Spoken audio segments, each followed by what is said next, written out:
बच्चों, आज की इस हिंदी कक्षा में आपका स्वागत है। आज हम पढ़ेंगे बसंत भाग 3 में संकलित पाठ 9 कबीर की साखियां। इस पाठ के कवि हैं कबीरदास जी। सबसे पहले हम कबीरदास जी के विषय में समझते हैं। कबीरदास जी हिंदी साहित्य के निर्गुण काव्य धारा के प्रमुख कवि रहे हैं। हिंदी साहित्य में ईश्वर की आराधना को लेकर दो धाराएं चली हैं, एक निर्गुण काव्य धारा और दूसरी है सगुण काव्य धारा। निर्गुण काव्य धारा में कवि ईश्वर को निर्गुण मानते हैं, ईश्वर को निराकार मानते हैं। ईश्वर का कोई आकार नहीं है, कोई गुण नहीं है। ईश्वर सर्वव्यापी है, हर जगह है। जहां हम ईश्वर को चाहें उसे प्राप्त कर सकते हैं। और दूसरी धारा है सगुण भक्ति धारा, सगुण काव्य धारा। इस धारा में ईश्वर के सगुण रूप, साकार रूप की आराधना की गई है और ईश्वर के दो प्रमुख रूपों की आराधना की गई है। एक है राम का रूप, और राम की आराधना करने वाले रामाश्रयी शाखा के कवि माने गए, और दूसरे श्री कृष्ण, श्री कृष्ण की आराधना करने वाले कृष्णाश्रयी शाखा के प्रतिनिधि कवि माने गए। रामाश्रयी शाखा के प्रतिनिधि कवि गोस्वामी तुलसीदास जी हुए और कृष्णाश्रयी शाखा के प्रतिनिधि कवि सूरदास जी हुए। निर्गुण काव्य धारा में भी दो धाराएं हुई हैं। एक है ज्ञानाश्रयी काव्य धारा, जिसके प्रमुख कवि कबीरदास जी हुए, और दूसरी धारा है प्रेमाश्रयी काव्य धारा, जिसके प्रमुख कवि मलिक मोहम्मद जायसी जी हुए। कबीरदास जी उदार, सच्चरित्र और विद्रोही स्वभाव के कवि रहे हैं। उन्होंने समाज में फैली बुराइयों को दूर करने की कोशिश की। उन्होंने सामाजिक बुराइयों को, सामाजिक भेदभाव को, धार्मिक पाखंड को दूर करने की कोशिश की। उन्होंने तत्कालीन हिंदू और मुस्लिम दोनों को अपने ढंग से समझाया। कबीरदास की साखियां, यहाँ साखियां जो शब्द है वह साखी शब्द से है, क्योंकि यहाँ पे 5 दोहे हैं। कबीर के दोहे को साखी कहा जाता है। साखी इसलिए कहते हैं, साखी संस्कृत के साक्षी शब्द का तद्भव रूप है। साखी का अर्थ होता है गवाह, साक्षी जिसे आंखों से देखा गया है। यहाँ कबीरदास के दोहे या कबीरदास की कविताएं कबीरदास के अनुभव से प्रेरित हैं, अनुभव से जात हैं, अनुभव से उत्पन्न है। यानी कबीरदास ने अपनी आंखों के द्वारा जो कुछ देखा, जो कुछ अनुभव किया, उसे उन्होंने दोहे के माध्यम से लिख दिया और वे दोहे साखी बन गए। यानी कबीर का अनुभव ही साखी है। तो यहाँ कबीरदास ने साखी के द्वारा लोगों को नैतिकता की शिक्षा दी है, लोगों को नैतिक बनाने की कोशिश की है। नीति परक दोहे साखियों को कहा जाता है। यानी कबीर ने लोगों को नैतिकता प्रदान की, लोगों को समझाया कि किस तरह से आपस में व्यवहार करना चाहिए, किस तरह से धार्मिक सद्भावना होनी चाहिए, किस तरह से सामाजिक समरसता होनी चाहिए, किस तरह से मनुष्य को आपस में मनुष्य बनकर रहना चाहिए। तो कबीरदास जी ने साखी के माध्यम से लोगों को उपदेश दिया, लोगों को संस्कारित करने की चेष्टा की। इसलिए उन्हें महान समाज सुधारक भी कहा जाता है। इस पाठ में 5 दोहे हैं, इसलिए यहाँ पर दोहे को साखी कहे जाने के कारण यहाँ कबीर की साखियां कहा गया है। यहाँ 5 दोहे या साखी हैं। तो यहाँ सभी जो दोहे हैं या साखी अलग अलग भाव को व्यक्त करते हैं, अलग अलग नैतिकता की शिक्षा प्रदान करते हैं। प्रथम साखी में कबीर ने ज्ञान को महत्व दिया है। कबीर ने बतलाने की चेष्टा की है कि ज्ञान प्रधान होता है, ज्ञान महत्वपूर्ण होता है। व्यक्ति को ज्ञान कहीं से भी मिले उसे स्वीकार कर लेना चाहिए, उसे ग्रहण कर लेना चाहिए। अगर किसी साधु से हमें ज्ञान प्राप्त होता है तो साधु के प्रति हमें कृतज्ञ होना चाहिए और साधु से प्राप्त उस ज्ञान को हमें ग्रहण कर लेना चाहिए। हमें साधु की जात को नहीं देखना चाहिए कि वो जो साधु है किस जाति का है, क्योंकि अगर जात को हम देखेंगे तो उसे साधु नहीं मान पाएंगे, क्योंकि साधु की कोई जात नहीं होती। तो यहाँ कबीर कह रहे हैं जाति न पूछो साध की, साध मतलब साधु, किसी भी साधु को देख लीजिए तो साधु की जाति मत पूछिए कि साधु किस जाति का है, बल्कि उसके ज्ञान को देखिए कि साधु के अंदर जो ज्ञान है वह कितना महत्वपूर्ण है, उससे हमें लाभ हो सकता है कि नहीं। और साधु ज्ञानी है तो उस ज्ञानी साधु के ज्ञान को हमें स्वीकार कर लेना चाहिए, ग्रहण कर लेना चाहिए। कबीर कहते हैं जाति न पूछो साधु की, साधु की जाति नहीं पूछनी चाहिए, पूछ लीजिए ज्ञान, उसके ज्ञान को पूछना चाहिए, उसके ज्ञान को स्वीकार करना चाहिए। उदाहरण देते हुए कबीर कहते हैं मोल करो तलवार का, तलवार यानी तलवार, मोल करो तलवार का, तलवार का ही हमें मोल करना चाहिए। मोल मतलब खरीदना, उसकी कीमत देखना। तो यहाँ कबीर कहते हैं कि तलवार का मोल करना चाहिए, तलवार की परख होनी चाहिए, तलवार को खरीदना चाहिए, तलवार को लेना चाहिए।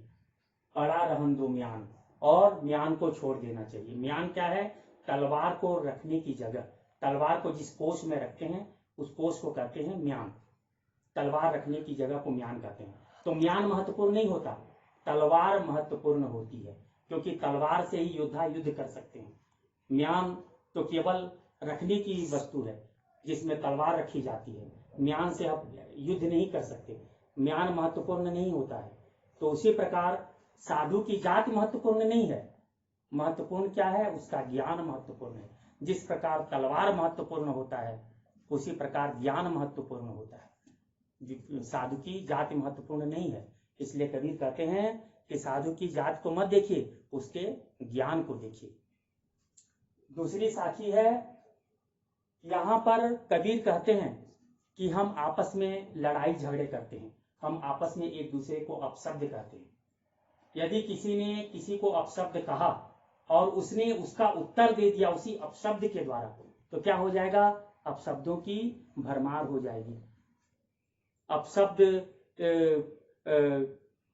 अनेक हो जाएंगे, उनकी संख्या बढ़ जाएगी और इस तरह से अपशब्दों की झड़ी लग जाएगी, लड़ाई बढ़ जाएगी और अंत में ऐसा एक समय आ सकता है कि दो व्यक्ति आपस में अपशब्द कह रहे हैं, उनके बीच में जानलेवा घटनाएं भी हो सकती है।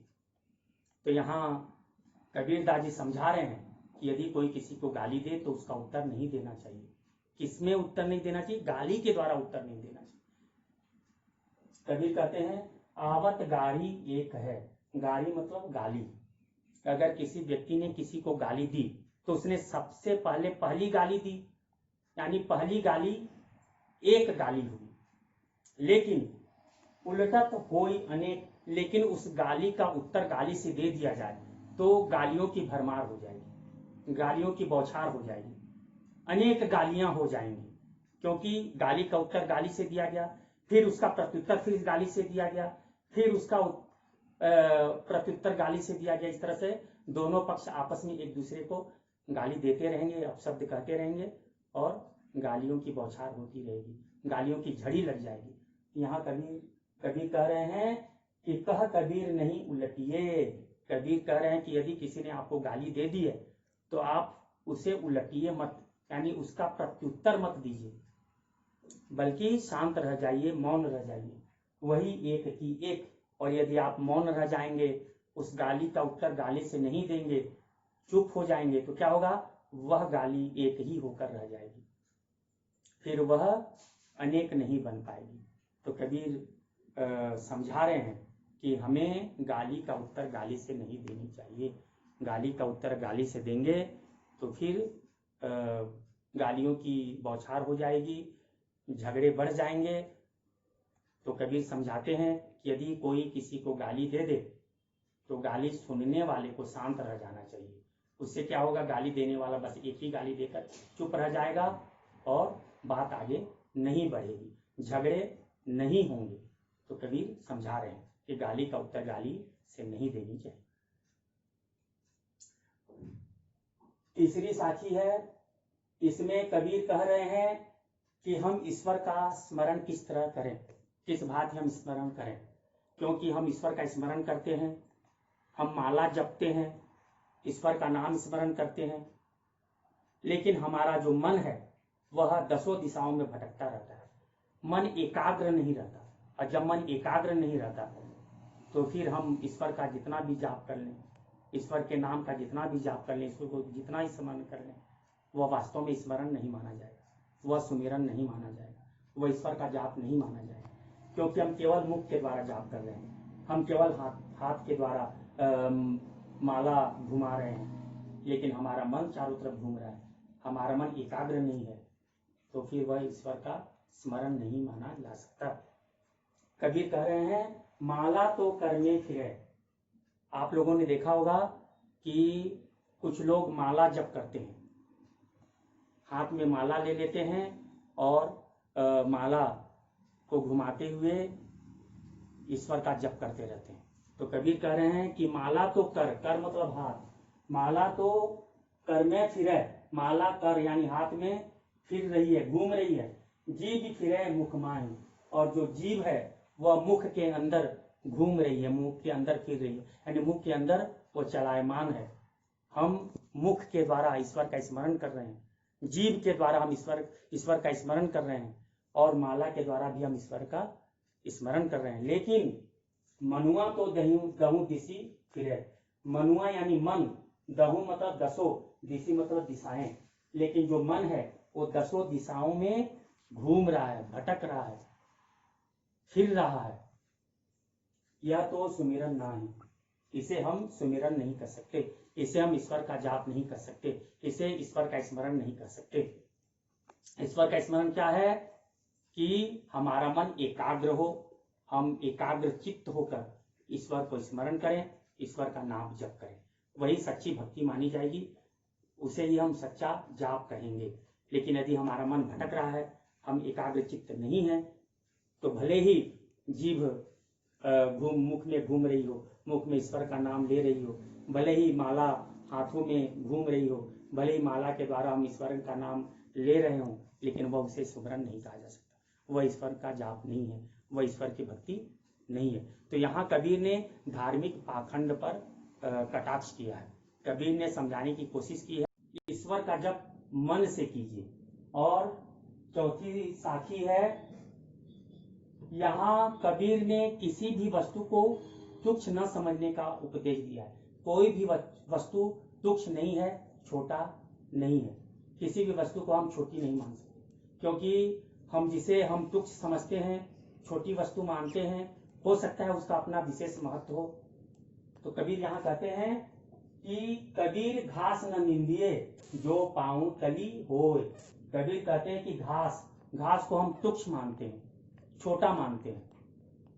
तो यहाँ कबीर कहते हैं कि घास को कभी निंदिए मतलब उसकी निंदा न कीजिए, उसकी बुराई मत कीजिए। जो पांव तली हो, यदि पांव के नीचे यदि घास आ जाए तो उसकी निंदा न करें, उसे पैरों से न दलें, पैरों से उसे न कुचलें। यहाँ निंदिए का दो अर्थ है, एक है किसी घास की यानी तुच्छ वस्तु की निंदा न कीजिए, या घास यदि पैर के नीचे आ जाए तो उसे मत दलिए, उसे मत रौंदिए। क्यों? उड़ पड़े जब आंख में खरी दुहेली होए। कबीर कहते हैं कि जिस घास को पैरों के नीचे आने पर उसे दल देते हैं, कुचल देते हैं, उसे तुच्छ समझ लेते हैं, वही घास जब आंखों में आ जाए, आंखों में उड़कर गिर जाए, आंखों में चली जाए, तब भारी पीड़ा होती है, बहुत पीड़ा होती है, अधिक कष्ट उठाना पड़ता है। तब पता चलता है कि घास का क्या महत्व है। यहाँ दुहेली मतलब कष्ट साध्य, पीड़ादायक।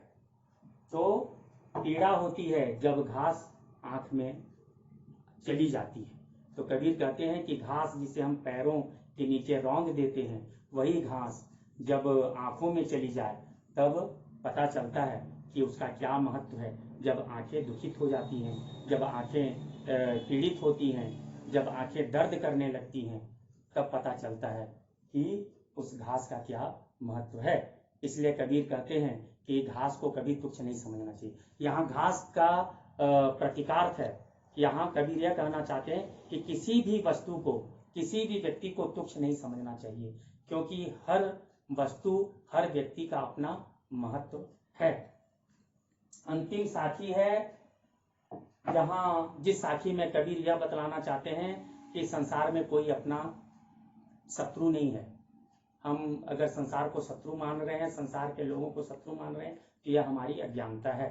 हम शत्रु इसलिए मान रहे हैं क्योंकि हमारे अंदर में शत्रुता का भाव है।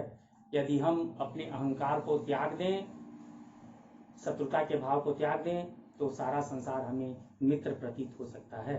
तो यहाँ कबीर कहते हैं, जग में बैरी कोई नहीं। इस संसार में बैरी मतलब शत्रु, दुश्मन। इस संसार में कोई भी दुश्मन नहीं है। जो मन शीतल हो, यदि हमारा मन शीतल है, हमारा मन शांत है, हमारे मन में सबके लिए सद्भावना है, तो इस संसार में कोई भी बैरी नहीं है, कोई भी शत्रु नहीं है।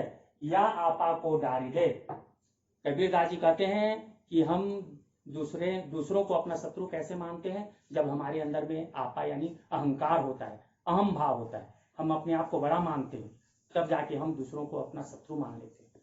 यदि हम अपने अहंकार को त्याग दें, अपने अहम भाव को त्याग दें, तब सारा संसार हमें मित्रवत जान पड़ेगा, मित्रवत प्रतीत होगा। कबीर कह रहे हैं, या आपा को डारी दे, दया करे सब कोई।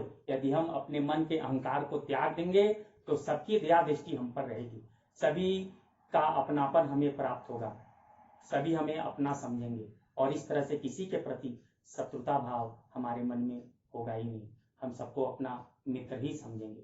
तो कबीर कहना चाहते हैं कि आप अपने मन के अहम भाव को त्याग दीजिए, अपने मन को शांत कर लीजिए, फिर सारा संसार आपको मित्रवत जान पड़ेगा, सभी आपको मित्र प्रतीत होंगे। तो इस तरह से हमने 5 साखियों को पढ़ा। 5 साखियों के द्वारा हमने यह जान लिया कि कबीरदास ने इन साखियों के द्वारा हमें उपदेश दिया है कि हमारा आचरण कैसा होना चाहिए, हम किस तरह से दूसरों के साथ व्यवहार करें, किस तरह से हम स्वयं प्रसन्न रहें और दूसरों को भी प्रसन्नता प्रदान करें। प्यारे बच्चों, मुझे पूरा विश्वास है कि आप कबीर की साखियां पाठ को भली भांति समझ गए होंगे। धन्यवाद।